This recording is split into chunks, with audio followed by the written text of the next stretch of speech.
The confrontation of two empires, the British and the Russian, over the vast territories of Central Asia during the 19th and 20th centuries came to be called the Great Game. It was an expression first thought to be coined by British adventurer Arthur Connolly and later popularized by Rudyard Kipling. The British controlled a far-flung empire based on mastery of the sea from their small island home in northern Europe. They had profit-producing colonies in such places as the Caribbean, Canada, Australia, Egypt, South Africa, Hong Kong, Singapore, and their greatest treasure of all, India. Her Majesty, the Queen of England, moves 5,000 cavalry to Kandahar. The Russian Empire was based on the triumphs of their army and more recently their growing navy. It was a contiguous empire that stretched from Kamchatka on the Pacific coast to the borders of Persia in the south and west, touching Finland, Prussia, and the Austrian Empire. His Majesty, the Tsar of Russia, counters by placing 7,000 Cossacks in Herat. With the fall of French colonial influence after Napoleon and the shrinking of Islamic powers such as the Persians and Turks as well as the Chinese, both Russia and Britain rushed to fill the vacuum. Her Majesty advances 12,000 sepoys to Baluchistan. In an era of expanding colonial commercial empires, Britain and Russia battled each other for control of the great trade capitals in Bukhara, Samarkand, and Khiva. Suspicions and mistrust between these two massive powers led to military incursions into the restless lands of Central Asia. His Majesty counters with 3,000 artillery in Turkestan. The Russians feared the British would move north from their base in India and bite off a chunk of their newly expanded empire, while the British feared that if the Russians captured Khiva, or worse yet Kabul, they would be within easy striking distance of their colony in India. The British grew more concerned when the Emir of Afghanistan, Dost Muhammad, refused their diplomatic overtures. That was when they determined it was time to ramp up the Great Game. Please, we must ask that the game board sit still. The Great Game cannot continue until the two belligerents are assured of a flat and equal playing surface. Thank you.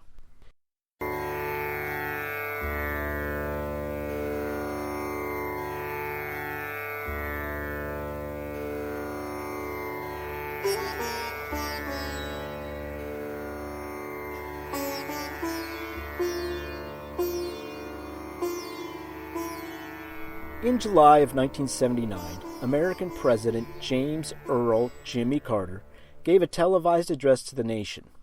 It came to be called the Malaise Speech, although he never used the word Malaise. He did use the expression a crisis of confidence, and he often receives credit for being the first to use that term. In the speech, the president spoke about the nation's low esteem and tendency to focus on the negative. Many who heard the speech felt the president was blaming the American public for the nation's woes. It is difficult to measure the success of speeches, but we can say the speech did not help Carter get reelected. He was soundly beaten by Ronald Reagan the following year. Reagan made certain to pin the blame of all of the nation's problems squarely on the American government and not on the American people, which goes to show that leadership is not always about being honest. It is often about maintaining the confidence of those being led. Today's podcast will focus on another kind of crisis of confidence. As was the case for President Carter, a lack of confidence in leadership, particularly that leader's own lack of confidence, led to defeat. In this episode, we will examine the retreat of the British Army from Kabul, Afghanistan, in 1842. We will see that the leader of that campaign, Major General Sir William Elphinstone, suffered his own crisis of confidence that affected everyone in his charge. Elphinstone was reluctantly placed in a position of tremendous responsibility, and through his actions and lack of action, he showed he was not up to the task. When Russian soldiers defeated the armies of the Shah of Persia in the 1830s, the British found themselves face to face with their greatest adversary.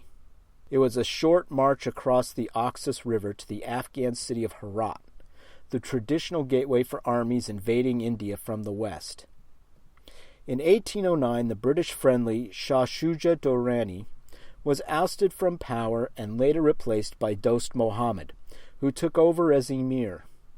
Shah Shuja had been mostly a weak and ineffective ruler of Afghanistan. Dost Muhammad was younger, more charismatic, and more importantly, a capable and intelligent leader. The British feared Dost Muhammad could unite the various tribes of the region and would be too independent for their needs. Lord Auckland, the British Governor-General of India, was in a bind. Alexander Burnes, a surveyor and ambassador for Britain in the region, advised Auckland to support Dost Muhammad, as he was beloved by the people he ruled. Instead, Lord Auckland listened to his most trusted adviser, William Hay Macnaghten, who recommended support for the ousted Shah Shuja. Macnaghten thought Shuja would be more malleable to British aims in the region. In 1838, Auckland began to assemble a large army with the intention of invading Kabul, the capital of Afghanistan. Auckland's Army of the Indus consisted of 15,000 men of the East India Company, a government-chartered private enterprise with its own army, and 6,000 Indian levies commissioned for Shah Shuja. They would be commanded by Sir Willoughby Cotton. Traveling with them would be 80,000 camp followers, craftsmen, stretcher-bearers, cooks, servants, barbers, tailors, armorers, cameleers, as well as wives, children, and servants. In addition, there would be thousands of pack animals needed to haul supplies and equipment. That the Russian threat had withdrawn from the vicinity of Herat didn't matter. An invasion army of this size would not be stopped. In March of 1839, the main force crossed through the Bolan Pass in Baluchistan in present-day Pakistan. The terrain was difficult, with blazing deserts giving way to high mountain passes.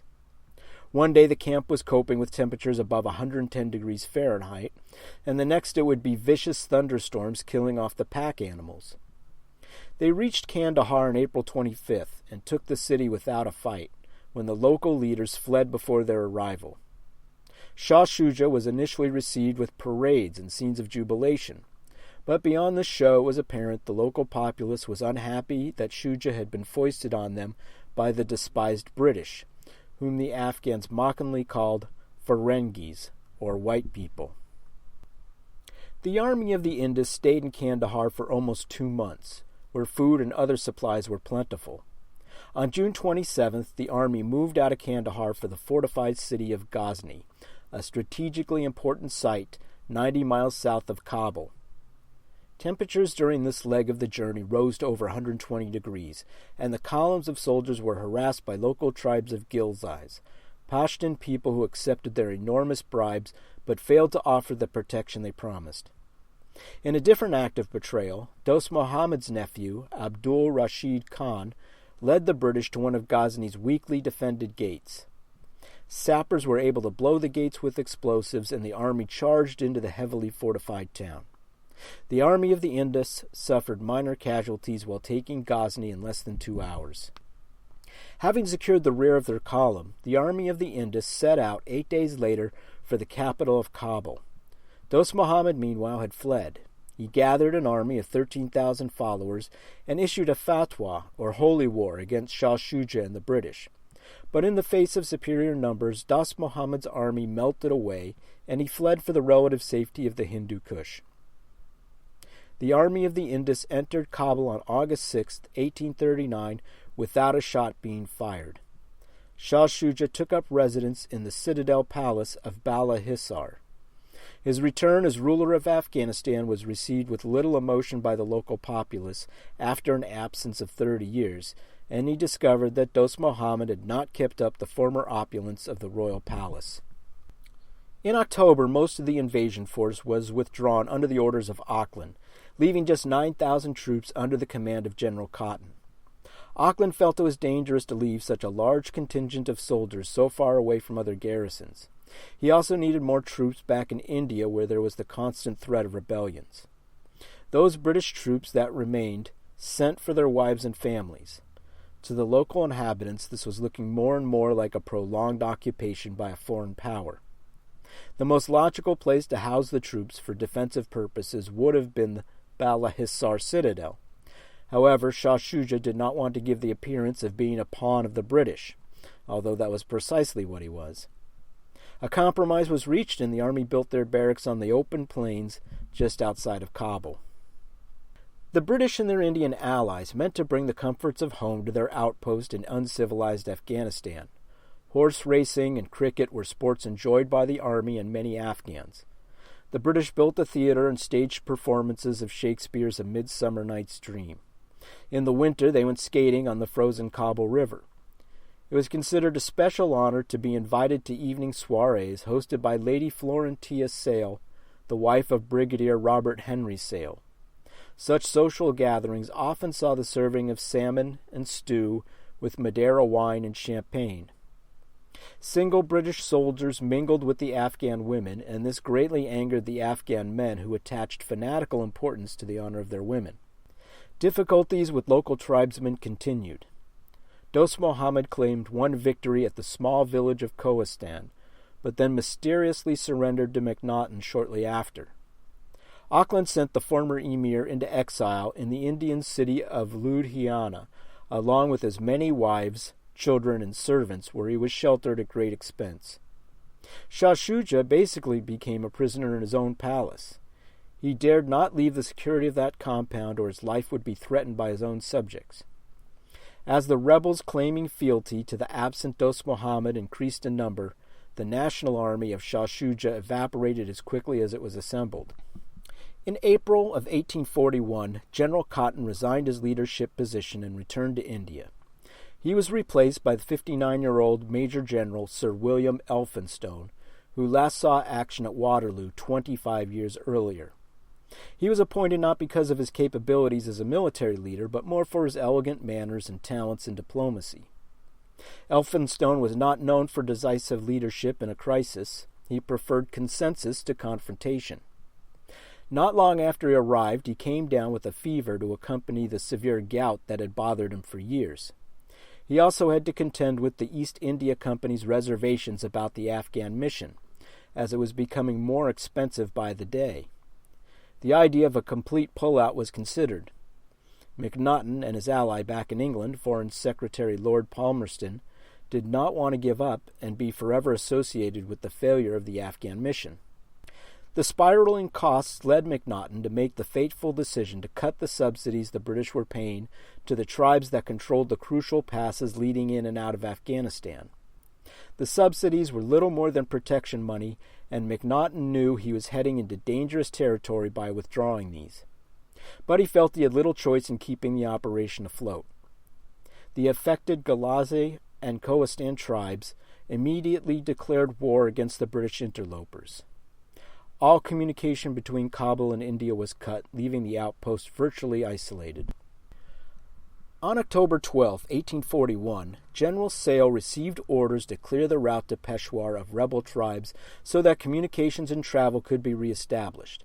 Sale set out for the passes with a small force. That night he and his troops could hear the sound of jazils, the traditional rifle of the Afghan hill peoples, being loaded with heavy musket balls. The British Brown Bests could fire up to 3 rounds per minute, whereas the jazil took 2 to 3 minutes to load per round. But the jazil used a larger caliber ball and a greater amount of powder. The jazil was more accurate and could be fired from a much greater distance. While it was a poor weapon on the march or out in open space, it was perfect for firing from concealed locations far from the target. Sale and his force were attacked in the Khord Kabul Pass. 70 of his men were killed or wounded. Sale himself was shot in the ankle. He sent the wounded back to Kabul, escorted by an infantry regiment, with orders to fetch Elphinstone, MacNaughton, and Lady Sale to join him on the trip to Peshawar. The orders would not arrive in time to save them. The situation in Kabul was deteriorating. British officers were insulted in the street, while others were the victims of assassination attempts. Alexander Burnes, who was expecting to succeed MacNaughton as the envoy in Kabul, had not won many friends in that city. He angered the powerful chief, Abdullah Khan, when he refused to prosecute a soldier who seduced one of Abdullah Khan's women. Following that incident, Burnes ignored repeated warnings about attempts on his life. He refused to leave his home for the safety of the military cantonments or the citadel of Bala Hissar, even when his closest Afghan friends pleaded with him to do so. On the evening of November 2nd, during the Muslim holy month of Ramadan, a large gathering of people were milling about Burns's house. Before long, Burns could see an angry and excited crowd of more than 300 men surrounding his home. He had only 29 guards inside to defend him. As Burns stepped out on his balcony in an attempt to quiet the crowd, shots rang out. His guards returned fire and shooting commenced on both sides. The mob set fire to the house.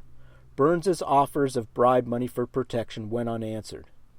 Finally, a local man accepted the bribe in return for a guarantee of protection for Burns and his brother. They dressed as local Afghans and followed the man into the hostile crowd. The stranger immediately gave up their identities once outside, and the mob fell upon the Burns brothers. Both men were hacked to pieces in a matter of moments. Seeing the commotion from the Bala Hissar, Shah Shuja sent his son with a force of soldiers to quell the disturbance. But when their heavy guns got tangled in the narrow alleyways, they were forced to retreat. Sensing no retaliation on the part of the British, the rebels grew more confident and their numbers increased.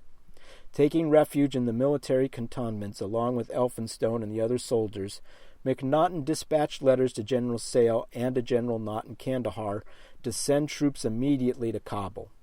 By now, those in the cantonments had been cut off from the supply fort, which was located 400 yards away. While Elphinstone hesitated, afraid his troops would be slaughtered, the defenders of the supply fort were forced to evacuate before they were overrun. Great stores of weapons, food, and alcohol now fell into the hands of the rebels.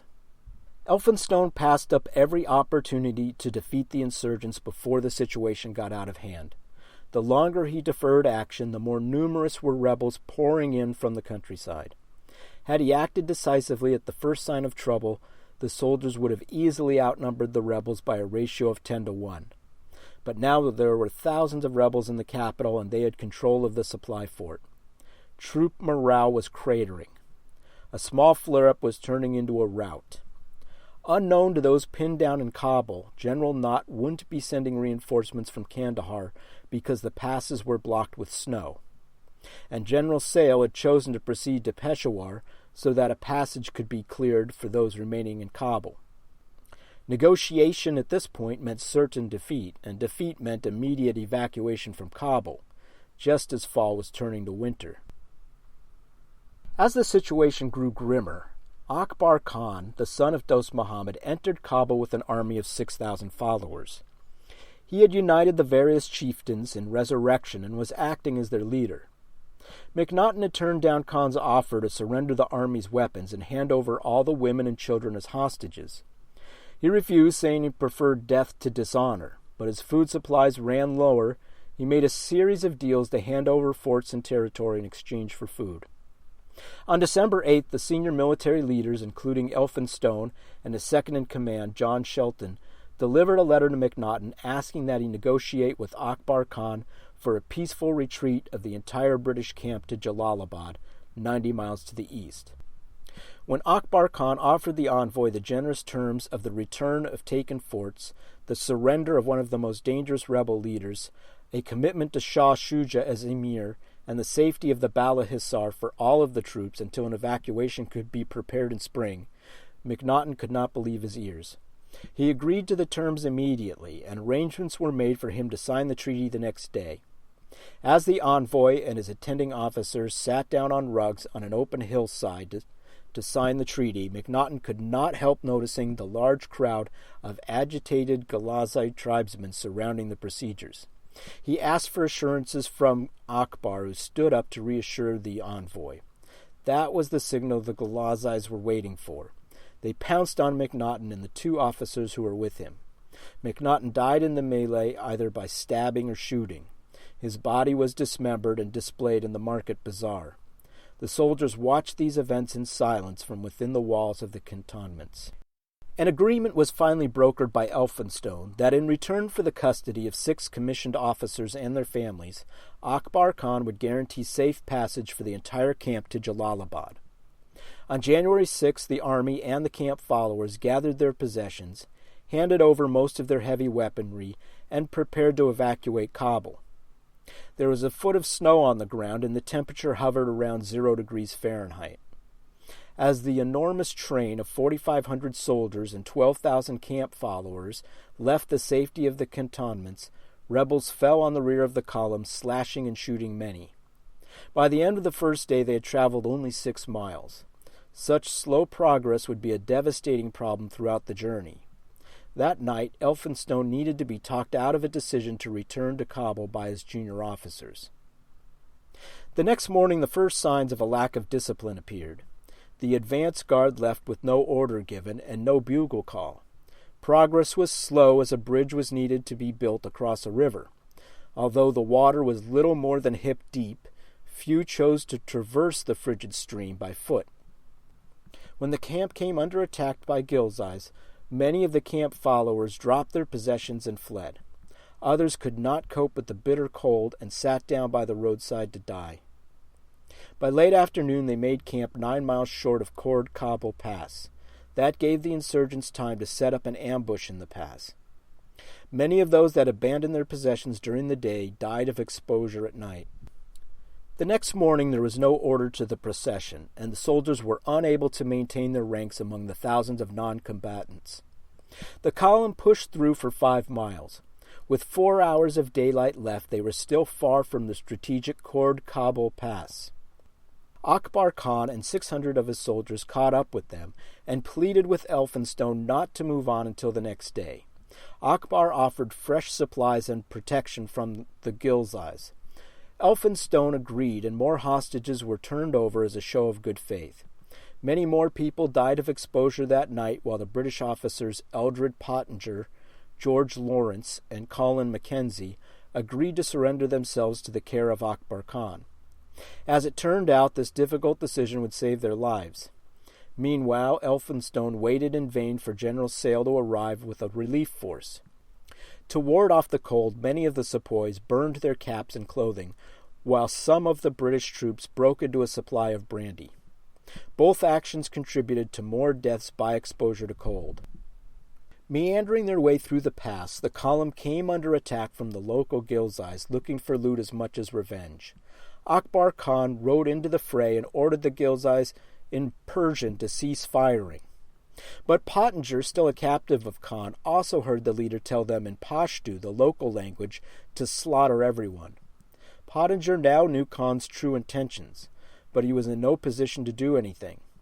The withering fire from the Ghilzais in the mountains above was having a devastating effect on the procession. Lady Sale took a musket ball to the wrist, while 3 other bullets passed through her coat. Many children were whisked away, destined for slavery. Stragglers were mercilessly cut down. By the time they had made it through the pass, 500 soldiers and 2,500 camp followers had perished. On the morning of January 9th, the camp proceeded again, numb with cold and possessing little ambition to continue. Again they were met by Akbar Khan, who had a bold proposal. He would provide an armed escort to all the married men and their families for the remainder of the journey to Peshawar. Remarkably, both sides understood the proposal to apply only to the British and not to the vast majority of sepoy troops and their Indian families. Elphinstone agreed. Lady Sale and the other wives of the officers now were hostages of Akbar Khan. But rather than move on to Peshawar, they were taken to a small village at the entrance to the Khord Kabul Pass and kept as virtual prisoners. The next day, the smaller force broke camp and once again traveled in a state of pandemonium. None of the camp followers wished to be left behind in the rear where protection was minimal. Those that could rushed to the front of the column, further obstructing the camp's ability to travel more quickly. As they moved, they could see the Afghans scurrying ahead of them on the mountain ridge tops. By this time, many of the officers and soldiers were suffering from snow blindness and disorientation. The Ghilzais took advantage of these deficiencies with an incessant volley of fire. By the time the rear troops reached the Huft Kotal Pass, it was choked with corpses and the wounded dying. Many of the sepoys and camp followers abandoned their weapons and supplies and ran for their lives. These multitudes were met by the Ghilzais, who came down from the mountaintops to hack them to pieces. By the time they were able to break for camp, the force had lost more than 4,000 troops and 8,000 camp followers since leaving Kabul, and they were only a third of the way to Jalalabad. Akbar once again offered protection and an escort to the survivors if they would turn over their weapons. Wisely, Elphinstone did not agree to these terms. Better progress was made the next day as the force limped into the village of Kutar Sung, 17 miles away. That night, Akbar once again approached Elphinstone for a parley.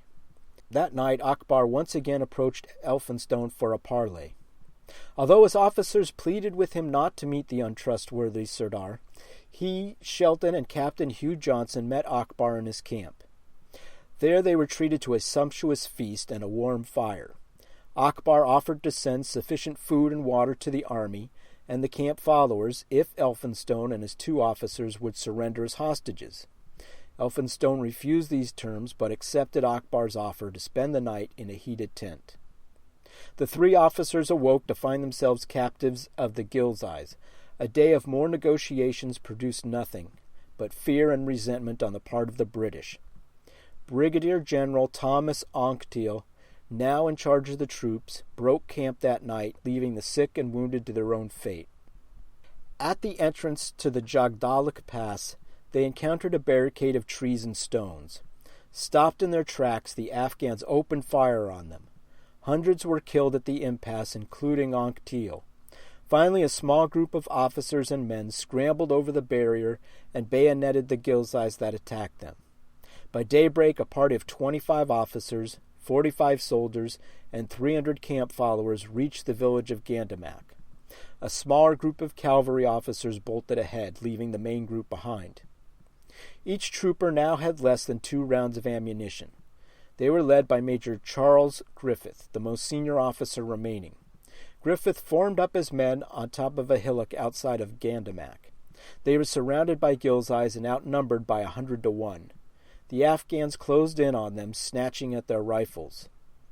When peace terms were offered by the Afghans, the British refused, even though by this time they were entirely out of ammunition and down to only their bayonets. The Ghilzais withdrew to the hillsides and picked off the soldiers at will. All of the troops were killed with the exception of Captain Thomas Suter, who had wrapped himself in a flag of the regimental colors. The Afghans had taken him captive, thinking the bright clothing he wore meant that he was a high-ranking general. Of that small group of cavalry officers that broke off from the main force, 9 were killed along the way and 2 were cut down when they dismounted to accept food from local villagers. 3 other men were captured by their pursuers. This left 1 man, Dr. William Bryden, an assistant surgeon, as the only soldier remaining. He fled the slaughter of Gandamak on a pony given to him by a sepoy soldier. Within view of the town of Jalalabad, he found himself surrounded by about 20 Afghans, armed with large stones and knives. Retreat back to Gandamak would have been certain suicide. Instead, he took the reins between his teeth and charged into the attackers, slashing at them madly. Further attacks broke his sword almost to the hilt, and his pony was hit by a bullet near the rear of the spine. Bryden received slashing blows to his knee and hand as his pony staggered onward, dripping blood from its wound. A sword blow to the head nearly did him in, but his life was saved by the copy of Blackwood's magazine he kept stuffed in his cap for warmth. A sentry at the Jalalabad fortress spotted Bryden and brought him in. Within moments of arriving, Bryden's pony fell to the ground and died. Earlier that day, the Brigadier Denny had confided to General Sale, "You'll see, not a soul will escape from Kabul except 1 man, and he will come to tell us that the rest had been entirely destroyed." As it turned out, that is exactly what happened. Night lanterns were hung from the ramparts of the fortress, and a bugle was sounded at regular intervals. But no one else came. Sale and his garrison spent their time in Jalalabad, rebuilding the defensive works. Their labor was about to be sorely tested. Tens of thousands of Afghans, driven by the compulsion of jihad and still looking for revenge and retribution, attacked the fort. Drawing the enemy in at close range where the Afghan Jaziels were not as effective as the British rifles, Sale was able to inflict enough casualties to convince the rest of the insurgents to withdraw. In February, General George Pollock was ordered to march from India to Peshawar, to restore order and discipline and establish a British army of retribution to avenge the losses suffered by Elphinstone's Army of the Indus. A change in British government led to the replacement of Lord Auckland by Lord Ellenborough as Governor-General of India. Upon hearing of the disastrous retreat, Ellenborough swore to restore British morale and prestige. By April, Pollock had successfully restored the troops to fighting condition, and now fully supplied, he marched toward the Khyber Pass to relieve Sale's beleaguered forces at Jalalabad. This time was the British who took the heights. The still sleeping defenders of a barricade set up at the pass were taken completely by surprise and fled without firing a shot. On April 16th, Pollock and his army arrived at the fort in Jalalabad. It was a bittersweet meeting. Sale and his men had defeated Akbar Khan and his army, forcing them to retreat, but at great cost to Sale's troops. Pollock's army arrived too late to help them or to help Elphinstone's camp. In August, General Knott moved out of Kandahar with a force of 6,000 soldiers and heavy artillery. They defeated 10,000 Afghans near Ghazni. Knott's force was able to march into Kabul unopposed. They discovered that Shah Shuja had been assassinated by a rival back in April. On September 13th, Pollock's forces engaged Akbar Khan and 15,000 of his supporters near the Teesan Pass and defeated them. Now, unopposed on their journey to Kabul, Pollock and his men discovered the unburied bodies of Elphinstone's column. Horrified by this discovery, they attacked the neighboring villages, killing many people. Pollock entered Kabul shortly before Knott. He sent a detachment to rescue the British hostages that Akbar Khan had transferred to the capital. As it turned out, they were too late. The hostages had already negotiated their release with the man whom Akbar Khan had appointed to guard them. For a promised pension, they were granted their freedom. In all, 35 British officers, 51 soldiers, 12 officers' wives, and 22 children were released, including Lady Sale and General Shelton. General Elphinstone had died during captivity. Pollock ordered his army to lay waste to the village of Charakar in retribution for the slaughter of British soldiers. He also ordered the destruction of the Kabul bazaar. But Pollock was unable to restrain his men from looting and destroying the rest of Kabul. Later he rescued more than 1,000 sepoys forced into slavery who had been captured during the retreat. In November, Pollock evacuated all of the British forces from Kabul, suffering many casualties as he retraced the path of Elphinstone's journey earlier in the year. In 1843, Dost Muhammad returned to Kabul from his exile in India and resumed his place as emir. Upon his departure, he told his British captors, "I have been struck with the magnitude of your resources, your ships, your arsenals, but what I cannot understand is why the rulers of an empire so vast and flourishing should have gone across the Indus to deprive me of my poor and barren country." Dost Muhammad would rule Afghanistan until 1863, greatly expanding the size of his domain. His son, Akbar Khan, died in 1845. Rumors held his father had poisoned him, fearing his son's ambitions. We can't lay all of the blame at the feet of William Elphinstone. He was placed in an incredibly difficult position. More than half the army of the Indus had been withdrawn from Kabul to India. He was not familiar with the men he led. He was not familiar with Afghanistan or India for that matter. He hadn't led troops into battle in more than 25 years. He was 59 years old and in poor health before leaving for his command, and only grew sicker after his arrival. His superiors selected him for his amiability and skills in diplomacy with no concern for martial qualities. The payments to the Ghilzai chiefs had just been cut in half. The actions of Envoy MacNaughton and Agent Burns led to a deterioration of relations with the local populace prior to Elphinstone's arrival. Most likely he was reluctant to accept the appointment, but in no position to turn it down. However, all commanding officers understand the responsibilities they take on when they agree to lead other men. It is when the situation appears bleakest that a commander must really step up and take control of matters or get out of the way and let someone more able be the leader. Elphinstone, who was ill-prepared physically or mentally for the task, did not resign his command, although he stated several times that he was not fit for the job. He must be held responsible for not relocating his soldiers to the safety of the Bala Hissar when trouble broke out, for not making better plans to defend or move the supply fort, for not attacking the insurgents when the British had the advantage of weapons and numbers, for the glacially slow pace of the camp, his delays forcing an evacuation in the middle of winter, and perhaps most costly, his faith in Akbar Khan as a man of his word. In our examination, we can't ignore the folly of the whole expedition. The British knew little of the culture or countryside. They were determined to topple the government and replace it with a government more to their liking. They were not well prepared for the costs or the casualties. They showed disrespect for local traditions. There was no exit plan, and we have seen the importance of that more recently. Their reasons for invading Afghanistan were self-serving and ignored the welfare of the people of that country. I find it amazing that American political and military leaders did not study the British foray into Afghanistan more closely before sending troops to Vietnam. Thank you for joining me for the Podcast of Doom.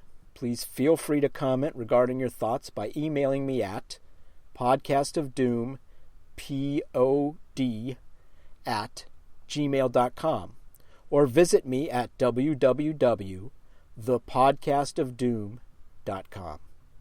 I would love to hear from you and answer any questions that you might have, or you can even suggest a topic for a future episode. Also, I encourage you to tell a friend about the Podcast of Doom. Every new listener helps this podcast stay afloat, and your donations through the website help pay for equipment and supplies. Next time, we will explore the sinking of the German ship, the Wilhelm Gustloff, during World War II. Until then, keep your ears pinned and your tail taut.